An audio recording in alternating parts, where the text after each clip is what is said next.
கர்த்தருடைய பரிசுத்த நாமத்திற்கு மகிமை உண்டாவதாக. இந்த வேலையாக இந்த தெய்வ செய்தியை கேட்கிற தெய்வ பிள்ளைகளே, உங்கள் யாவரும் தேவன் ஆசீர்வதிப்பாராக. இந்த நாளிலே ஒரு தெய்வ செய்தியை நாம் தியானிக்கலாம். மத்திய சுவிசேஷம் 10ஆம் அதிகாரம் 36வது வசனத்துல வாசிக்கிறோம். ஒரு மனுஷனுக்கு சத்துருக்கள் அவன் வீட்டாரே என்று வாசிக்கிறோம்.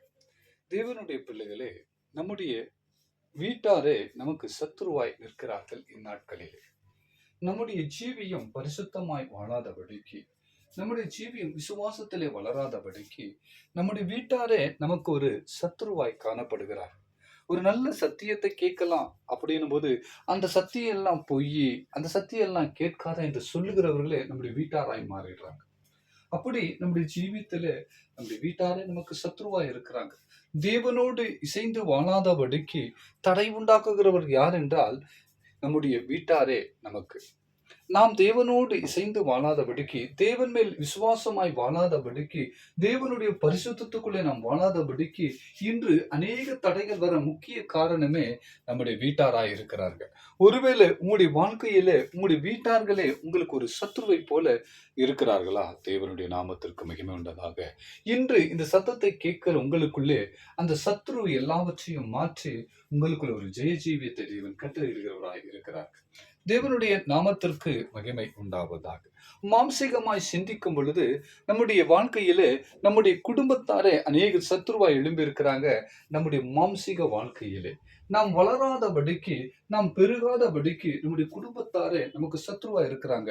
ஒரு நல்ல பிசினஸ் செய்யணும் அப்படின்னும் போது நம்முடைய வீட்டாரே அதற்கு சத்ருவா எழும்பி அதை நடக்காதபடிக்கு செய்யறாங்க. ஒரு நல்ல காரியம் நடக்கணும் வீட்டுல அப்படின்னும் போது நம்முடைய வீட்டாரே யாரோ ஒரு எழும்பி அதற்கு ஒரு சத்ருவா நின்று அந்த நல்ல காரியத்தை செய்யாதபடிக்கு தடையா நிற்கிறார்கள்.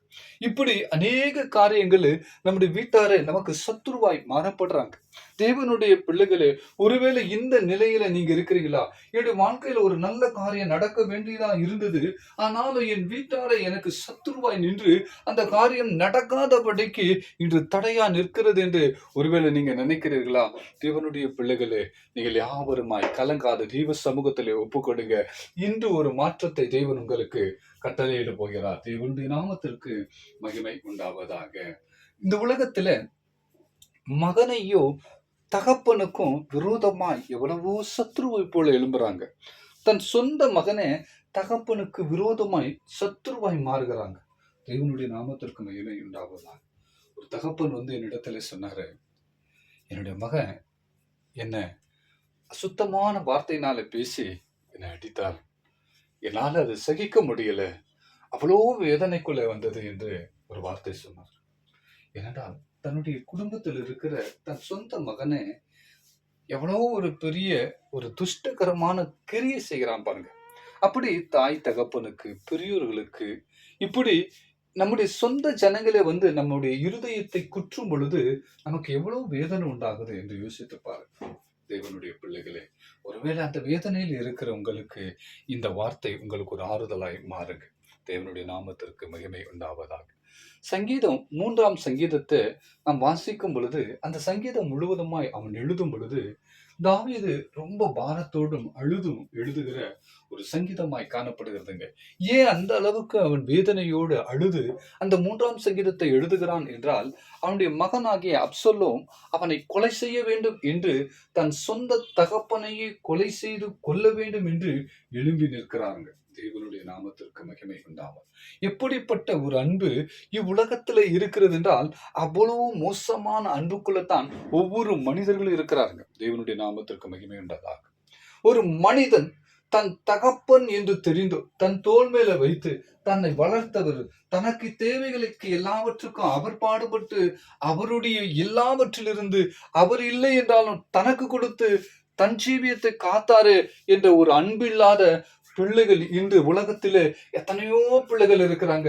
அவங்க இப்போ கொஞ்சம் வளர்ந்த உடனே தன் தாயும் தகப்பனையும் அவமானப்படுத்துகிறதும் அடிக்கிறதும் இப்படிப்பட்ட கிரியைகளுக்குள்ள அகப்பட்டு பெற்றோர்களை அவமானப்படுத்துகிறார்கள்.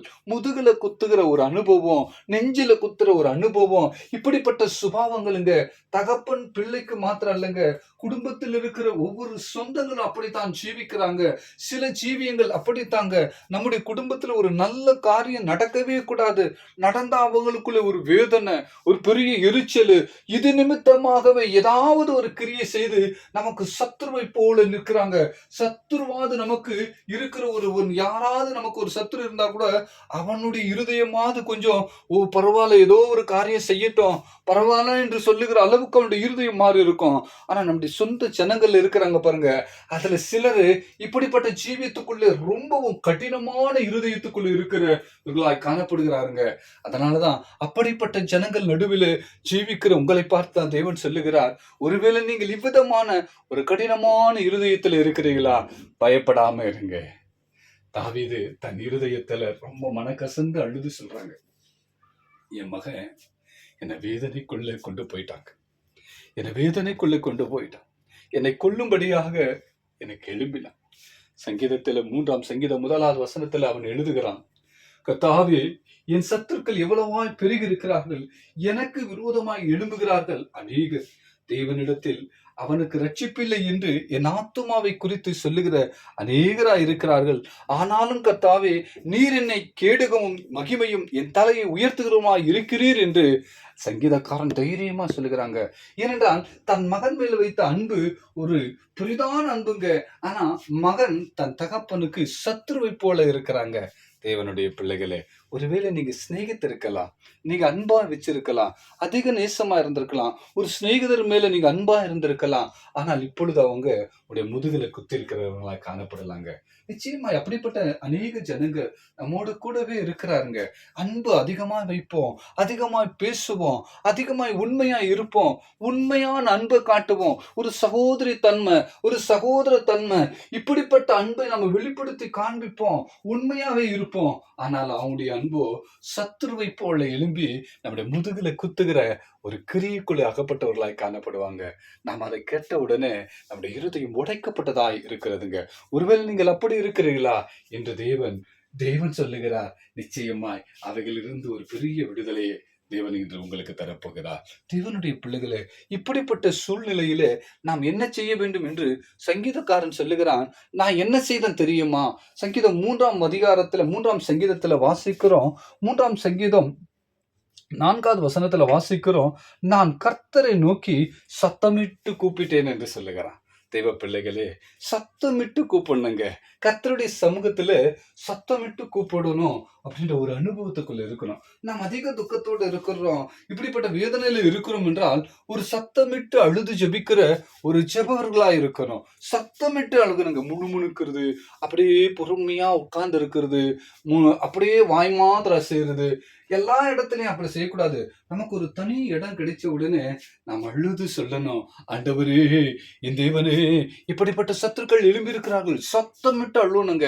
ஏனென்றால் வேதத்துல வாசிக்கிறோம், வேதம் அப்போஸ்தலர் நடவடிக்கை 4ஆம் அதிகாரம் 24வது வசனத்துல அன்று இருந்த அப்போஸ்தலர்கள் எல்லாரும் அப்படித்தான் செஞ்சாங்க. தேவனுடைய நாமத்திற்கு மகிமை உண்டாவதாக. அதை கேட்டு ஒருமனப்பட்டு தேவனை நோக்கி சத்தமிட்டார்கள் என்றுதான் வாசிக்கிறோம். தேவனுடைய பிள்ளைகளே, தேவனுடைய ஊழியமாய் செய்து கொண்டிருந்த அப்போஸ்தலர்களும் சத்தமிட்டு தேவனுடைய சமூகத்தில் ஒப்பு கொடுக்கிறவர்களாய் காணப்பட்டாருங்க. அது மாத்திரம் அல்லங்க, தேவனுடைய நாமத்திற்கு மகிமை உண்டாவதாக. ஆதியாகமம் 21ஆம் அதிகாரம் 16வது வசனத்துல வாசிக்கிறோம், எல்லாரும் அவனை குற்றினவர்களாய் காணப்பட்டார்கள். அவளுக்கு எல்லாரும் குற்றப்பட்ட ஒரு சூழ்நிலையா இருந்தது. தன் சொந்த ஜனமே சத்துருவாய் மாறினது உடனே அவள் வேதனைப்பட்டவளாய் காணப்பட்டாள். ஆகார் ரொம்ப வேதனையோடு இருக்கும் பொழுது அவள் சத்தமிட்டு அழுதாள் என்று நம்ம வாசிக்கிறோம். சத்தமிட்டு அழுகும் பொழுது தேவ சமூகத்தை போய் எட்டினதாய் காணப்படுகிறதுங்க. தேவனுடைய பிள்ளைகளே, இது எல்லாரும் செய்தார்களே, அப்படித்தான் இருக்குமா என்று நினைக்காதீர்கள். தேவன் சொல்லுகிறார், இயேசு கிறிஸ்து கூட அதிக வேதனைப்பட்டாருங்க. யூத ஜனங்களுக்காகவும் உலகத்தின் ஜனங்களுக்காகவும் இவ்வுலகத்திலே வந்து எல்லா மனிதர்களுடைய பாடுகளுக்காக, பாவத்துகளுக்காக, அடிமைத்தனத்துக்காக இயேசு கிறிஸ்து தன்னையே அர்ப்பணிக்க வேண்டும் என்று வந்தார்கள். ஆனாலும் ரொம்ப கொடூரமான ஒரு மரணத்தை இயேசுவுக்கு கட்டளை கொடுத்தாங்க. இது யார் கொடுத்தது என்றால், எல்லா ஜனங்களும் இல்ல விரோதமானவர்கள் அல்ல, தான் நேசித்த யூத ஜனங்களே இயேசுவுக்கு கொடுத்ததுனால அதிக வேதனைப்பட்டாருங்க. தான் நேசித்த ஜனங்களுக்காக ஜீவனை கொடுக்கலாம் அந்த இப்படி ஒரு ரணபலியாய் ரணத்திற்குள்ளே சரீரங்கள் எல்லாம் கிழிக்கப்படத்தக்கதான ஒரு மரணத்தை கொண்டு வந்து சேர்த்தார்கள் என்று வேதனையோடு இருந்தாருங்க. தேவனுடைய பிள்ளைகளே, அப்பொழுது கூட அவர் சொன்னாரு, ஒரு சத்தமிட்டு ஒரு ஜெபம் ஜெபித்தாருங்க. ஒரு சத்தமிட்ட ஜெபங்க. மத்திய சுவிசேஷத்துல வாசிக்கிறோம். மத்திய சுவிசேஷம் 27:46 வாசிக்கிறோம். இயேசு சத்தமிட்டு கூப்பிட்டார், என் தேவனே, என் தேவனே, ஏன் என்னை கைவிட்டீர் என்ற ஒரு பெரிதான ஒரு சத்தங்க. எல்லாரும் இடரெல்லாம் இருக்கும் பொழுது, எல்லாரும் சத்துரு போல நம்மளை குற்றும் பொழுது, நாம் சத்தமிட்டு அழுகும் பொழுது நம்முடைய இருதயத்தில் இருக்கிற பாரங்கள் அநேகம் குறைகிறதா இருக்கிறதுங்க. நீங்கள் இந்த அனுபவத்துக்குள்ள வாங்க. உங்களை யாராவது குத்துனாங்க, எங்கேயும் போகாதீங்க. ஒரு தனி அறையில சத்தமிட்டு தேவனை நோக்கி கூப்பிடுங்க. தேவனை நோக்கி கூப்பிடுங்க. கண்டிப்பா தேவன் உங்களுடைய சத்தத்தை கேட்டு செவி கொடுப்பாருங்க. தேவனுடைய நாமத்திற்கு மகிமை உண்டாவதாக. சங்கீதக்காரன் 28:2 வாசிக்கிறோம், நான் உம்மை நோக்கி சத்தமிட்டு உம்முடைய பரிசுத்த சன்னதிக்கு நேராக கையெடுக்கையிலே என் விண்ணப்பத்திற்கு சத்தத்திற்கும் கேட்டறிகிறீரே. ஆஹா, எவ்வளவு அருமையான ஒரு வார்த்தைங்க. அவன் சத்தமிட்டு தேவனை நோக்கி கூப்பிட்டாங்க. பரிசுத்த சந்ததியில உட்காந்து, பரிசுத்தமான ஸ்தலத்துல உட்காந்து தேவனை நோக்கி சத்தமிட்டு கூப்பிட்டான். அந்த விண்ணப்பத்தை தேவன் கேட்டாருங்க. அந்த விண்ணப்பத்தை தேவன் கேட்டாருங்க. தேவ பிள்ளையே, இந்த சத்தத்தை கேட்கிற நீங்கள், உங்களுடைய இருதயத்துல இவ்வளோ பெரிய பாரம் இருக்கிறது. என் குடும்பத்தில் அங்கமாய் இருந்தவர்கள், என் சொந்த ரத்தமை போல நான் நேசித்தவர்கள் என் இருதயத்தை குற்றினார்கள் என்று ஒருவேளை நீங்கள் சத்துருவை போல அவர்களுக்கு காணப்பட்டிருக்கலாம். உங்களுக்கு அவர் சத்துருகளை போல இருக்கலாம். தேவன் சொல்லுகிறார், நீ சத்தமிட்டு என்னை நோக்கி கூப்பிடு, நிச்சயமாய் நான் உனக்கு மறு உத்தரவு கொடுப்பேன் என்று சொல்லுகிறார். சத்தமிட்டு கூப்பிடுங்க. கர்த்தர் உங்களை நிச்சயமாய் இவ்விதமான பாடுகள் இருந்து விடுதலை ஆக்குவாருங்க. தேவனுடைய நாமத்திற்கு மகிமை உண்டாவதாக. இரண்டாவது, சங்கீதக்காரன் என்ன செய்தான்? சங்கீதம் 3 வசனத்துல வாசிக்கிறோம், நான் படுத்து நித்திரை செய்தேன். நான் படுத்து நித்திரை செய்தேன். தேவனுடைய பிள்ளைகளை, படுத்து நித்திரை செய்தேன் என்றால் நாம் ஏதோ ஒரு பெட் மேலேயோ இல்ல ஒரு பாய் மேலேயோ இல்ல ஒரு மெத்தையின் மேலேயோ படுத்து நல்லா நித்திரை செய்கிறது அல்லங்க. தேவனுடைய பிள்ளைகளே, அவனுடைய ஆத்துமா அப்படியே அமைதல் படுத்தி கொண்டானுங்க. நம்முடைய ஆத்துமாவை அமைதல் படுத்தி கொள்ள வேண்டும். நமக்கு முன்பதாக எழும்புகிற சத்துருடைய வல்லமையை கண்டு நாம் அப்படியே அமைதலா இருக்கணுங்க. ஏனென்றால் நமக்கு விரோதமாய் எவ்வளவு ஜனங்கள் எழும்பினாலும் அவங்களுடைய சித்தங்கள், அவங்களுடைய கிரியைகள் நம்மை மேற்கொள்ளாது என்ற விசுவாசம், நம்பிக்கை நமக்குள்ளே இருக்கணுங்க. எப்போது நமக்குள்ள அந்த நம்பிக்கை உள்ளவர்களா விசுவாசத்தோடு ஜீவிக்கிறோமோ அன்று நம்முடைய இருதயத்திலே ஒரு அமைதல் உண்டாகுதுங்க. ஒரு நல்ல இளைப்பாறுகிற இடமா காணப்படுகிறதுங்க. எப்ப நமக்குள்ள இயேசு மேல விசுவாசம் இல்லையோ அப்பொழுதுதான் நம்முடைய ஜீவியத்துல இவ்வளவு பெரிதான அலைமோதுகிற காரியங்களாய் காணப்படுகிறது. சத்ருவாய் நினைக்க தோன்கிறதுங்க. தேவ பிள்ளையே, இயேசு கிறிஸ்து ஒரு நாள் படகுல படுத்து கொண்டு இருக்கும் பொழுது ஒரு பெரும் காற்று வீசுகிறது. மேலிருக்கிற அத்தனை பேரும் கொந்தளித்து, ஐயோ நாங்கள் மாண்டு போகிறோமே என்று அலைந்து திரிந்து கொண்டு இருக்கிறார்கள் படகுல. ஆனாலும் இயேசு கிறிஸ்துவோ நித்திரை அடைந்து கொண்டு இருக்கிறாருங்க. தேவனுடைய நாமத்திற்கு மகிமை உண்டாவதாக. எல்லாரும் அடிந்து போகிறார்கள் என்று அவருக்கு தெரியாதா? இல்ல தானும் அடிந்து போவோமே என்று அவருக்கும் தெரியாதா? இல்லைங்க. அவருக்கு ஒரே ஒரு விசுவாசம், அவரை அனுப்பினவர் உண்மையுள்ளவர், அவர் எல்லாவற்றிலிருந்து விடுவிக்க அவரால் முடியும். காற்றையும் கடலையும் அதட்டவும் முடியும், அவைகளிலிருந்து தப்பி வைக்கவும் அவரால் முடியும் என்று விசுவாசத்தோடு நித்திரை செய்றாருங்க. அந்த அமைதல், அந்த ஆத்துமா அமைதல், ஆறுதல் படுத்துகிற நிலை உங்களுக்குள்ளே உண்டாகணும். அந்த விசுவாசத்துக்குள்ள வாங்க. எப்பொழுது உங்களுக்கு எதிராக நிற்கிற சத்ருவை கண்டு நீங்கள் அஞ்சி பயந்து கொண்டு அவன் என்ன செய்யறான் யோசிக்காதீங்க. அவனால ஒன்னும் செய்ய முடியாது. எவ்வளவுதான் எழும்பினாலும் அவன் ஒரு நாள் நம்மை விட்டு விலகுகிறவன். ஒரு நாள் அவனுடைய கிரியைகள் எல்லாம் அழிந்து போகிற கிரிதான். என் ஆத்துமா எப்பொழுது நான் கர்த்தருக்குள்ளே இளைப்பாறுகிற இடத்துக்குள்ளே கொண்டு வருவேன். என்னுடைய விசுவாசம் பெரிதா இருக்கிறது என்று விசுவாசிங்க.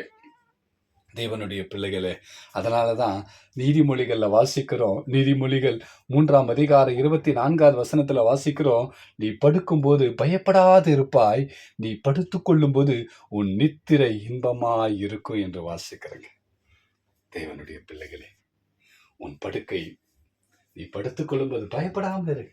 உன் ஆத்துமாவில் ஒரு பயம் வரக்கூடாது. எந்த சத்துரு யாரே எழும்பினாலும் சரி, எப்படிப்பட்ட ஜனங்கள் எழும்பினாலும் சரி, அவங்களை கண்டு பயப்படாதீங்க. பயம் உங்களுக்குள்ள வரும் பொழுதுதான் நிச்சயமா பதட்டமும் கிரியைகளும் துன்பங்களும் வேதனைகளும் உங்களுக்குள்ளே சூழ்கிறதா இருக்குதுங்க. பயப்படாம இருங்க, தைரியமா இருங்க. இயேசு பாருங்க எவ்வளவு தைரியமா இருந்திருக்கிறாரு. எல்லாரும் பயப்படுறாங்க. கடல் கொந்தளிக்குது, கடல் கொந்தளிச்சுன்னு இருக்குது. என்ன செய்யணும்னு தெரியுது. எல்லா சீஷர்களும் படகுல இருக்கிறவங்க எல்லாரும் ஓடி வந்து இயேசு எழுப்புறாங்க. மத்தேயு சுவிசேஷத்துல வாசிக்கிறோம். மத்தேயு சுவிசேஷம் 8ஆம் அதிகாரம் 24. அப்பொழுது படகு அலைகளினாலே மூடத்தக்கதாய் கடலில் பெருங்காற்று உண்டாயிற்று, அவரோ நித்திரையா இருந்தார். அவரோ நித்திரையா இருக்கிறார். ஏன் பயப்படுறோம்? எழுந்து காற்றையும் கடலையும் ஒரே வார்த்தையினால் அமைதல் படுத்த முடியுங்க. அந்த விசுவாசம் நமக்குள்ள இருக்கணும். எவ்வளவு பெரிய கிரியை செய்யட்டும், என் குடும்பத்துக்கு விரோதமா என் ஜனமே எழும்பி நிக்கட்டும், ஆனா அவங்களுடைய கிரியைகள் ஒன்றும் வேலை செய்யாது. எல்லாவற்றும் அழிந்து போகும். ஒன்றும் கிரியை செய்யாதுங்க, ஒன்றும் மேற்கொள்ளவே முடியாதுங்க. அந்த விசுவாசம் உங்களுக்குள்ள இருங்க. அந்த விசுவாசம் உங்களுக்குள்ள இருக்கட்டுங்க. எனக்குள்ள தேவன் இருக்கிறாரு, நான் என் ஆத்மாவை ஒரு இளைப்பாறுதலுக்குள்ளதான் வச்சிருப்பேன். நிச்சயமா நான் பயப்படுகிறதோ ஐயோ என்ன ஆகுமோ என்று புலம்புகிற காரியத்துக்குள்ள நான் வரவே மாட்டேன் என்று நீங்கள் ஒரு தீர்மானத்துல இருங்க. என்னுடைய விசுவாசம் பெரிது, எனக்குள்ளே வாசம் செய்கிறவர் மகா பெரியவர், எனக்கு விரோதமா எழும்புகிற சத்துருடைய வல்லமை எவ்வளவு பெரிதா இருந்தாலும் சரி, அந்த வல்லமை விட, அந்த கிரிகளை விட, அந்த நினைவுகளை விட, அவர்களுடைய செய்கிற எல்லா தந்திரங்களை விட என் தேவனாகிய கர்த்தருடைய வல்லமை மகா பெரியது. அவைகள் எல்லாவற்றையும் முறியடிக்க அவரால் முடியும்.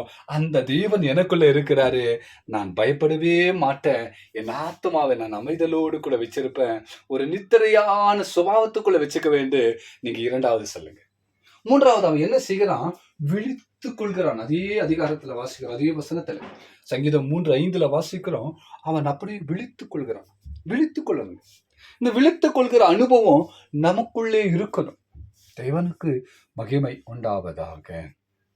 எப்படி விழிக்கணும்? தூங்கி எழுந்து விழிக்கிறது அல்ல, அந்த விழிப்புறது அல்ல சார். அப்படிதான் விழித்துக் கொள்கிறது தைரியமா. அதாவது என்ன சத்துரு சேராண்டு முழிச்சு அதை உஷாரா பாத்துக்கிறோம் பாருங்க, அது அல்லங்க. அந்த விழிப்பு நமக்கு இப்ப தேவையில்லை. தேவனுக்கு மகிமைன்றதாக நம்முடைய விழிப்பு எப்படி ஆகணும் தெரியுமா? நம்ம ஒவ்வொரு நாள் நம்முடைய விழிப்பு எப்படி உண்டாகணும் தெரியுமா? சங்கீதத்துல வாசிக்கிறோம், சங்கீதம் 17:15 வாசிக்கிறோம், நான் விழிக்கும் போது உமது சாயலிலே திருப்தியாவேன். கிரேட் ஐயா. நம்ம அந்த தேவனை சாயலுக்கு ஒப்பா நம்மளை மாத்திக்கணுங்க. நமக்குள்ள விழிக்கிற அந்த அனுபவம் வருது அப்படின்னா ஒவ்வொரு நாளும் நான் இயேசுவை போலவே மாறுவேங்க. நான் இயேசுடைய சாயலுக்கு ஒப்பாவே மாறுவேன். அதுல நான் திருப்தியா இருப்பேன். ஒவ்வொரு நாளும் என் அவயங்கள் எல்லாம் இயேசுவை போலவே மாறுது. நான் இயேசுவை போலவே மாறின்னு இருக்கிறேன் அப்படின்ற ஒரு அந்த அந்த நடைமுறைக்குள்ள நீங்கள் கொண்டு வரணுங்க. ஒவ்வொரு நாளும் உங்களுடைய இருதயம் என்ன ஆகணும் அப்படின்னா, நான் இயேசுவை போலதான் இருக்கிறேன். மன்னிக்கிற சுபாவம், சகிக்கிற சுபாவம். அல்லேலூயா. தேவனுக்கு மகிமை உண்டாவதாக. சாரி. விழித்துக் கொள்ளுகிற சுபாவம் என்னன்னா, இயேசுவை போல மாறுகிற சுபாவங்க. நான் விழித்துக் கொள்ளணும். எப்படி விழித்துக் கொள்ளணும்? நான் இயேசுவை போல மாறுறேன். என்ன நடந்தாலும் சரி. என் மகன் என்னை குத்துனானா பரவாயில்ல, நான் அவனை மன்னிப்பேன். தாவீது அதுதாங்க செஞ்சான். தாவீதுடைய சுபாவமே அப்படித்தாங்க. பாருங்க, சவுலு எழும்பினா, ஆனாலும் இவன் எழும்பி அவனை கொல்ல வேண்டும் என்ற தீர்மானத்துக்குள்ளே வரல. தன் மகனாகி அப்சலோம் எழுந்தான், அவனை கொல்லணும்ட்டு எவ்வளவோ முயற்சி பண்ணான். ஆனா தாவீதோ தன் மகனை ஒரு நாள் கூட கொல்ல வேண்டும் என்று தீர்மானிக்கவே இல்லைங்க.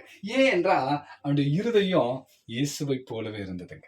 அதனால்தான் தேவனே சொன்னான், என் இருதயத்துக்கு ஏற்றவன் தாவீது என்று சொன்னார். அவரு தாவீது எப்பொழுதுமே இயேசுவை போல ஒரு அனுபவம் உள்ளவங்க. அதனாலதான் நம்மையும் தேவன் சொல்லுகிறார், நீங்களும் விழிக்கும் பொழுது இயேசுவை போலவே விழித்திருங்க. இயேசுவை போலவே சாயலுக்குப்பாய் மாறுங்க. அப்பொழுது நிச்சயமா உங்களுடைய வாழ்க்கையில எந்த விதமான உபத்திரவங்களோ, எப்படிப்பட்ட சத்துருடைய கிரிகள் எழும்பினாலும் ஒரு நாள் நீங்கள் பயப்படாமல் ஜீவிப்பீங்க.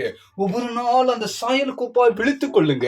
தேவனுடைய பிள்ளைகளே, சங்கீதம் 139 சங்கீதம் 18வது வசனத்துல வாசிக்கிறோம், நான் விழிக்கும் பொழுது இன்றும் உம்மண்டையிலே இருக்கிறேன். நான் விழித்துக் கொள்ளும் பொழுது, ஐயா நான் ஒரு நாள் விழிக்கிறேன், ஒவ்வொரு நாள் எழும்பும் பொழுது உம்மை போலவே மாறுகிற ஆண்டவரே, கிட்டையே வருகிற ஆண்டவரே, மண்டையிலே சேர்கிற ராஜா, உம்மை போலவே மாறுறேன். நான் ஒரு நாள் பேசும் பொழுது, ஒவ்வொரு வார்த்தையும் நம்ம பேசும் பொழுது இயேசு பேசுகிறதை போலவே மாறப்படுகிறங்க. அப்படி ஒரு ஜீவியம் மாறுதல் உண்டாகணுங்க. அதுல விழித்துக் கொள்ளுங்க. உங்களுடைய வாழ்க்கைக்குள்ள அப்படி ஒரு மாற்றத்தை உண்டாக்கி கொள்ளுங்க. ஒவ்வொரு நாளும் அப்படியே சத்ரு நமக்கு முன்பதாக எப்படி எழும்புகிறானோ அப்படியே நீங்க எழும்பாதீங்க. உங்களுடைய சொந்த ஜனங்கள் யாராவது உங்களுக்கு பகையா எழும்பி இப்படிப்பட்ட கிரியைகள் செய்தார்கள், உடனே நீங்க தீர்மானிக்க கூடாது, அவன் என்ன செஞ்சானோ அதே தான் நானும் செய்வேன். அன்னைக்கு என்னை எப்படி பேசினான், அவன் எப்படி என்ன பண்ணான், அதே போலதான் நானும் பண்ணுவேன். அந்த சுபாவம் நமக்குள்ள வரக்கூடாதுங்க. அதிலிருந்து விழித்துக் கொள்ளுங்க என்றுதான் தேவன் என்று சொல்லுகிறாருங்க. நமக்கு அப்படிப்பட்ட சுபாவம் இருக்கக்கூடாதுங்க. நம்முடைய சுபாவம் எப்பொழுதுமே இயேசுவை போலவே மாறணுங்க. தேவனுக்கு மகிமை உண்டாவதாக. பேதுரு இயேசுவை மறுதளிச்சாங்க. ஆனா இயேசு ஒரு நாள் கூட பேதுரு மறுதளிச்சதே இல்லைங்க. தேவனுடைய பிள்ளைகளே, அவனுக்கு இருக்கிற சுபாவம் இயேசுக்குள்ள இல்லை. இயேசுக்குள்ள இருக்கிற சுபாவம் தான் பேதுருக்குள்ள வரவே ஆரம்பித்ததுங்க. தேவனுடைய சமூகத்துல உட்கார்ந்து அவன் சத்தமிட்டு அழுது, ஆண்டவரே உம்முடைய இருதயத்தை போல என்னை மாற்று என்று சொன்னான். தேவன் அந்த இருதயத்தை மாற்றினாங்க. தேவ பிள்ளையே, நீங்களும் நானும் சரி, எல்லாருமே நம்ம எல்லாரும் விழித்துக் கொள்ளணுங்க. எப்படி விழித்துக் கொள்ளணும்னா, இயேசுவை போல ஒரு அனுபவம் உள்ளவர்களாய் மாறப்படணும். மன்னிக்கிற சுபாவங்கள், சகிக்கிற சுபாவங்கள், விட்டு கொடுக்கிற தன்மைகள், இது நமக்குள்ளே இருக்கணுங்க. எனக்கு எதிராக ஒரு சத்துரு எழும்பினா, அவன் என்னை குத்தினா அதனால நானும் குத்துறேன் என்று குத்தக்கூடாதுங்க. அது நமக்கு அல்ல, அது நம்முடைய தன்மையும் அல்லங்க. நாம் மன்னிக்கிறவர்களாய் மாறப்படணும். ஆண்டவரே, என் கடனாளிகளுக்கு நான் மன்னிப்பது போல என் கடன்களையும் நீர் மன்னியும் என்று நம்ம ஒவ்வொரு நாளும் ஜெபிக்கிறோம் இல்லையா? நாம நம்முடைய கடனாளிகளை மன்னிக்கணுங்க. நாம மன்னிக்கணும். முதலாவது நாம் மன்னிக்கும் பொழுதுதான், நம்முடைய சத்ருக்களை நாம் மன்னிக்கும் பொழுதுதான் நம்மை தேவன் மன்னிக்கிறவராய் காணப்படுகிறாருங்க. நீங்க மன்னிங்க. உங்களுடைய சொந்த ஜனமா இருக்கலாம், ஒருவேளை உங்களுடைய மகனோ மகளோ சிநேகிதனோ சகோதரனோ சகோதரியோ யாரோ ஒருத்தர் உங்களை துன்பப்படுத்திருக்கலாம். அதிகமா நேசிக்கிற ஒரு சிநேகிதனா கூட இருக்கலாம். அந்த சிநேகம் கூட இப்பொழுது உங்களுக்கு ஒரு சத்ருவாய் மாறி இருக்கலாம். ஆனா தேவன் சொல்லுகிறார், விழித்துக்கோ, நீ என்னை போல மாறு. நீ என்னை போல மாறு. எவ்வளவுதான் உன்னை குத்தினாலும் உனக்குள்ளே ஒரு அன்பு இருக்கட்டும், தேவ அன்பு இருக்கட்டும், மன்னிக்கிற ஒரு அன்பு இருக்கட்டும். தேவன் உன்னை ஆசீர்வதிப்பார். தேவனுடைய பிள்ளைகளே, கொரிந்தியர்ல வாசிக்கிற அப்போஸ்தலனாகிய பவுல் எழுதும் பொழுது 1 கொரிந்தியர் 16ஆம் அதிகாரம் 13வது வசனத்துல வாசிக்கிறோம், விழித்திருங்கள், விசுவாசத்திலே நிலைத்திருங்கள், புருஷராய் இருங்கள், திடன் கொள்ளுங்கள். விசுவாசத்துல உறுதியா இருங்க, நம்பிக்கையில உறுதியா இருங்க. எனக்குள்ள இயேசு இருக்கிறார், நானும் இயேசுவை போல மாறுகிறேன் என்ற ஒரு விசுவாசம் உங்களுக்குள்ளே உண்டாகட்டுங்க. கண்டிப்பா தேவன் இன்று உங்களுக்கு ஒரு பெரிய ஆசீர்வாதத்தை கொடுக்க. நாம் விழித்திருக்க வேண்டும், தேவனுக்குள்ளே விசுவாசமா இருக்கணும், ஒவ்வொரு நாளும் இயேசுவை போலவே மாறணுங்க. தேவனுடைய நாமத்திற்கு மகிமை உண்டாவதாக. இவ்வளோ காரியத்தை செய்து முடித்த பிறகு சங்கீதக்காரன் அடுத்தது சொல்லுகிறான். சங்கீதம் 3:6 வாசிக்கிறோம், எனக்கு விரோதமா சுற்றிலும் படையெடுத்து வருகிற 10,000 பேருக்கும் நான் பயப்படேன். கர்த்தாவே எழுந்தருளும், என் தேவனே என்னை ரட்சியும், நீர் என் பகஞ்சர் எல்லாரையும் தாடியிலே அடித்து துன்மார்க்குடைய பற்களை தகர்த்து போட்டீர். ரட்சிப்பு கர்த்தருடையது, தேவனுடைய ஆசீர்வாதம் உம்முடைய ஜனத்தின் மேல் இருப்பதாக என்று முடிக்கிறாங்க. தேவ பிள்ளையே, அவன் பாருங்க, 10,000 பேர் எழும்பினா கூட சரிங்க, அவன் பயப்படாம இருந்தாங்க. சிம்சோனை கண்டு அப்சலோமை கண்டு பயந்திருந்தான். அப்சலோமை கண்டு பயந்திருந்தாங்க. தன் மகனை கண்டு அஞ்சிருந்தாங்க. ஆனா இப்போ அவனுடைய வாழ்க்கையில 3 மாற்றங்கள் வந்தது. ஒன்று, தேவனுடைய பிள்ளைகளே, அவன் சத்தமிட்டு கூப்பிடுகிற ஒரு அனுபவமும், அவன் படுத்து நித்திரை செய்கிற ஒரு அனுபவமும், விழித்துக் கொள்கிற அனுபவமும் அவனுக்குள்ளே காணப்பட்டது. அதன் நிமித்தமாய் அவனுக்குள்ளே இப்பொழுது ஒரு தைரியம் வந்தது, ஒரு விசுவாசம் வந்தது. நான் 10,000 பேர்கள் எனக்கு முன்பதாக சத்துருவா எழும்பினாலும் நான் பயப்பட மாட்டேன். ஏனென்றால் என்னை, என் விண்ணப்பத்தை, என் சத்தத்தை, என் கூக்குரலை, என்னுடைய நிலைமையை அறிந்த தேவன் என் சத்தத்தை கேட்டு எனக்கு பதில் கொடுக்கிறவராய் இருக்கிறார். அப்படி நாமத்திற்கு மகிமை உண்டாவதாக என்று எல்லா ஜனங்களையும் தேவன் ஆசீர்வதிப்பார் என்று அவன் முடிக்கிறாங்க. தேவ பிள்ளையே, ஒருவேளை இந்த சத்தத்தை கேட்கிற உங்களுக்கு, உங்களுடைய குடும்பத்தில் இருக்கிற யாரோ ஒருத்தர் சத்துருவா எழும்பிட்டாங்க என்று பயப்படாதீங்க. அதை பற்றி கலங்காதீங்க, அதை பற்றி அஞ்சாதீங்க. உங்களுடைய இருதயம் மாறப்படட்டும். நீங்க எல்லாருமே சத்தமிட்டு தேவ சமூகத்துல ஒப்பு கொடுத்து அழுங்க, தேவனிடத்துல செபிங்க, தேவனிடத்துல விண்ணப்பம் செய்யுங்க. கர்த்தர் உங்களை ஆசீர்வதிக்கிறவராய் இருக்கிறாரு. அது மாத்திரமல்ல, உங்களுடைய ஆத்துமா எப்பொழுது ஒரு அமைதலாய், ஒரு விசுவாசத்துக்குள்ள இருக்கிறதா இருக்கட்டும். என்ன பெரிய காற்று வீசினாலும், எவ்வளவுதான் படகு என்கிற உன்னுடைய வாழ்க்கை சேதமடைகிற போல எழும்புகிற புயலா இருக்கட்டும், நீ எழுந்து இவனுடைய தேவனுக்குள்ள இருக்கிற விசுவாசத்தோடு கூட இயேசுவின் நாமத்தினாலே அவைகள் எல்லாவற்றையும் அமைதல் ஆக்க முடியும் என்ற விசுவாசம் உனக்குள்ளே உண்டாகட்டும். அந்த படுக்கைக்குள்ளே நீ நித்திர இட நிச்சயமா உன்னுடைய நித்திரை இன்பமா இருக்கும். மூன்றாவது, விழித்துக்கொள். விழித்துக்கொள் என்றால் நீ எப்பொழுதுமாய் கர்த்தருக்குள்ளே அவருடைய சாயலுக்குப்பாய் மாறப்பட, அவரண்டையில சேரும்படியான ஸ்லாக்கியத்தோடு கூட ஒவ்வொரு நாளும் நீ அந்த அனுபவத்துக்குள்ள வா. நான் இயேசுவை போல மாறுகிறேன். இன்னைக்கு நான் இயேசுடைய குணத்துக்குள்ள இருக்கிறேன். யாரோ ஒருத்தர் எனக்கு எதிராக எழும்பினாங்க. அந்த எழும்புகிற ஜனங்களுக்கு முன்பதாக அமைதலாயிருந்த, மன்னித்த, அன்பு காட்டின, நேசித்த, எல்லாவற்றையும் செய்து முடித்த, நிச்சயமா நான் இயேசுவை போல வாழையில அர்ப்பணிக்கிறேன் என்று சொல்லி ஒவ்வொரு நாளுடைய தேவ சமூகத்துல ஒப்புக்கொடுங்க. உங்களுக்கு முன்பதாக எழும்புகிற 10,000 பேருடைய சத்துருடைய கிரியா இருந்தாலும் நீங்க பயப்பட மாட்டீங்க. சவுல் கொன்றது 1000 பேரு, தாவீது கொன்றதோ 10,000 பேரு. ஒரு நாளும் பயப்பட மாட்டான். அப்படி நீங்கள் பயப்படாமல் கிறிஸ்துவுக்குள்ளே ஜீவிங்க. தேவன் உங்களுக்கு முன்பதாக எழும்புகிற சத்துருக்களை முறியடித்து உங்களுக்கு தேவன் ஜெயம் கொடுப்பார்.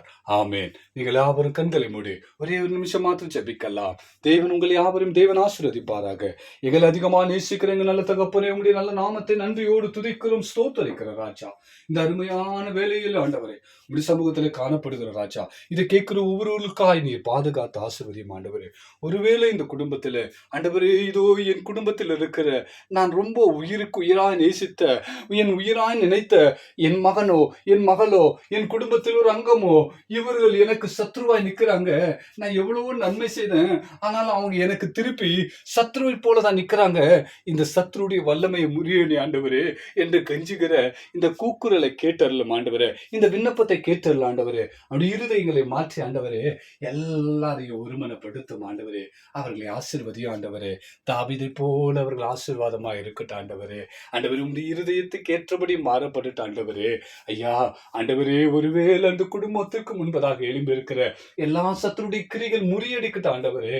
சத்ரு தன்னுடைய குடும்பத்தில் இருக்கிற ஒவ்வொருடைய வல்லமைகளையும் ஆண்டவரே அவன் மேற்கொண்டு குடும்பத்தில் பிரிவினை உண்டாக்கி கொண்டு இருக்க ஆண்டவரே. அந்த வல்லமையெல்லாம் இயேசுவின் நாமத்தினால் அகன்று போகட்டும் ஆண்டவரே. பிள்ளைக்கும் பெற்றோர்களுக்கும் இருக்கிற ஆண்டவரே உறவுகளை பிரிக்கும்படியான கிரியைகள் இயேசுவின் நாமத்தினால் முறியடிக்கிற ராஜா. ஒரு நல்ல அன்பு, ஒரு தெய்வீக அன்பு, தேவனுக்கு உண்மையான அன்பு, சகோதர தன்மையா இருக்கிற அன்புக்குள் இடையாக சத்ருவை போல கிரியை செய்கிற எல்லா பொல்லாத வல்லமைகள் இயேசுவின் நாமத்தினால் அகன்று போகட்டும் ஆண்டவரை. ஸ்தோத்தரிக்கிற ராஜா. இதோ ஆண்டவரே, பிசினஸ் செய்கிற ஒவ்வொருவர்களுக்காய் ஸ்தோத்தரிக்கிற அவர்களுடைய கிரிகளுக்கு முன்பதாக ஆண்டவரே, இதோ ஒரு பிசினஸ்ல நல்ல அன்பா இருந்தாங்க, இப்பொழுது சத்ருவா எழும்பி இருக்கிறாங்க, அவங்க என்னுடைய பிசினஸுக்கு எதிராகவே நிற்கிறாங்க என்று புலம்புகிற ஒவ்வொருடைய சத்தத்தையும் கேட்டுக்கொண்டு இருக்கிற தேவனே, அவருடைய எல்லா பொல்லாத கிரிகள் இயேசுவின் நாமத்தில் நீக்கி போட்டு ஆண்டவரே, அவருடைய பிசினஸ்ல ஒரு சமாதானத்தை உண்டாக்கி ஆசீர்வதியும் பலப்படுத்தும் ஆண்டவரே. அவருடைய குடும்பத்தை தைரியப்படுத்தும், எல்லாவற்றிலும் ஆசீர்வாதமா இருக்கட்டும். உடைய நாமத்தை உயர்த்துகிறோம், எங்களை வெறுமையாய் தாழ்த்துகிறோம். சகல துதி கன மகிமை எல்லாம் அமைக்க ராஜா, இயேசுவின் நாமத்தினால் வேண்டுகிறோம் நல்ல தகப்பனே. ஆமேன், ஆமேன், ஆமேன்.